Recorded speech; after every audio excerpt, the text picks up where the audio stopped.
அதிமுக மற்றும் பாஜக இடையிலான கூட்டணிக்கு பிறகு பாஜக தேர்தல் பொறுப்பாளராக நியமிக்கப்பட்டிருக்கக்கூடிய பியூஷ் கோயலினுடைய சென்னை வருகை முக்கியத்துவம் வாய்ந்ததாக பார்க்கப்பட்டது. கூட்டணி இடையே இருக்கக்கூடிய தொகுதி பங்கீடு பேச்சுவார்த்தையினுடைய தொடக்கமாக இந்த சந்திப்பு பார்க்கப்பட்டிருந்த நிலையில் தற்போது பேச்சுவார்த்தை முடிந்த பிறகாக இருவரும் செய்தியாளர்களை சந்தித்திருக்கிறார்கள். அதிமுக பாஜக கூட்டணி இணைந்து அடுத்த சில மாதங்களில் 2026 சட்டமன்ற தேர்தலை எவ்வாறு எதிர்கொள்வது, தமிழகத்தில் இருக்கக்கூடிய தேவைகள் என்ன, அரசியல் சூழல் எப்படி இருக்கிறது என்பது குறித்து விவாதங்கள் நடத்தப்பட்டதாக பியூஷ் கோயல் செய்தியாளர்கள் சந்திப்பில் தெரிவித்திருக்கிறார்.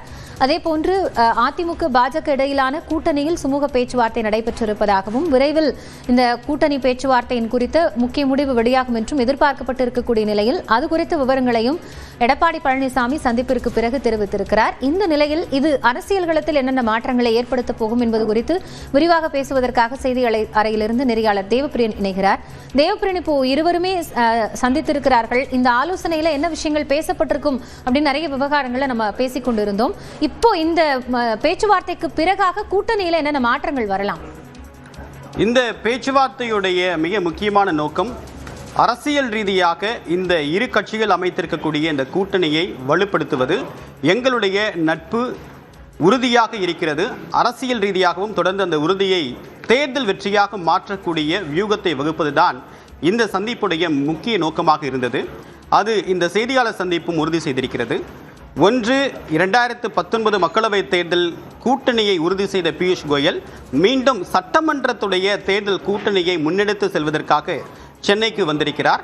இந்த சந்திப்பின் போது அந்த சந்திப்பு சுமூகமாக நடைபெற்றது என்பதை உறுதி செய்யக்கூடிய விதமாக முதல் முறையாக எடப்பாடி பழனிசாமி அவர்களை சகோதரர் என்று அவர் கூறியிருக்கிறார்.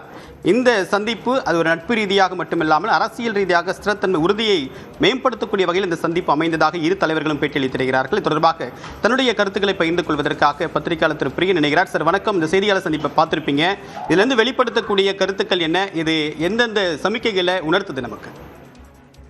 இது அதிமுகவுக்கும் பாஜகவுக்கும் கடந்த ஏப்ரல் மாதம் அமைச்ச கூட்டணிக்கு அப்புறம் சில முரண்பாடுகள், கருத்து வேறுபாடுகள், யார் முதலமைச்சர் கேண்டிடேட், என்டிஏ கூட்டணி ஆட்சியா பல விஷயங்கள் இருந்ததை பார்த்தோம். ஸோ இந்த முதற்கட்ட பேச்சுவார்த்தையில அவங்களுக்குள்ள இருந்த சில சின்ன பிரச்சனைகள்லாம் தீர்த்துட்டு இருப்பாங்கன்னு நினைக்கிறேன். ஆக்சுவலா முதலமைச்சர் கேண்டிடேட்னு எடப்பாடியை தான் பிரச்சாரம் பண்ணணும் அப்படின்ற ஒரு விஷயத்துக்கு தெளிவு கிடைச்சிருக்கும்னு நினைக்கிறேன். அதே மாதிரி என்டிஏ கூட்டணின்னு சொல்லாம தமிழ்நாட்டில் அதிமுக கூட்டணின்னு சொல்லணுன்ற மாதிரியான ஒரு வேண்டுகோளை அதிமுக வைத்திருப்பார்கள். கூட்டணி ஆட்சி போன்ற விஷயங்கள்லாம் பேசக்கூடாதுன்ற ஒரு விஷயத்தை கூட எடுத்து வச்சிருக்கலாம் அதிமுக தரப்புல இருந்து. ஸோ இது ஒரு முதற்கட்ட பேச்சுவார்த்தை தான். பியூஷ் கோயல் குழு இருக்குல்ல, அவங்க தலைமையில போட்ட குழுக்கு இன்னும் பலவிதமான ஒரு சவால்கள் காத்துட்டு இருக்குன்னு பாக்குறேன். ஒண்ணு பாஜக கேட்கிற தொகுதிகளை அதிமுக கன்சிடர் பண்ணணும், அதுல எவ்வளவு குறைப்பாங்க கூட்டுவாங்க, இந்த மாதிரி பல விஷயங்கள்லாம் இருக்கு. அதே மாதிரி பாத்தீங்கன்னா கூட்டணியை பலப்படுத்தணும், தேமுதிக பாமக அன்புமணி போன்றவெல்லாம் உள்ள சேர்க்கணும். அதே மாதிரி ஓபிஎஸ் விஷயத்தை டிசைட் பண்ணணும், தினகரன் என்டிஏக்குள்ள வராரா இல்லையான்னு பார்க்கணும். ஸோ இது ஒரு முதற்கட்ட பேச்சுவார்த்தை. இந்த பேச்சுவார்த்தை ஏற்கனவே பியூஷ் கோயல் 2019 தமிழ்நாட்டுக்கு வந்திருக்காரு. அதிமுகவோட கூட்டணி அமைச்ச அனுபவம் எல்லாம் அவருக்கு இருக்கிறதுனால அடுத்து வரப்போற மாதங்கள்ல பல கட்ட பேச்சுவார்த்தைகளுக்கு அப்புறம் ஒரு கூட்டணியை பலப்படுத்துற ஒரு விஷயத்த எடுப்பார்னு நினைக்கிறேன்.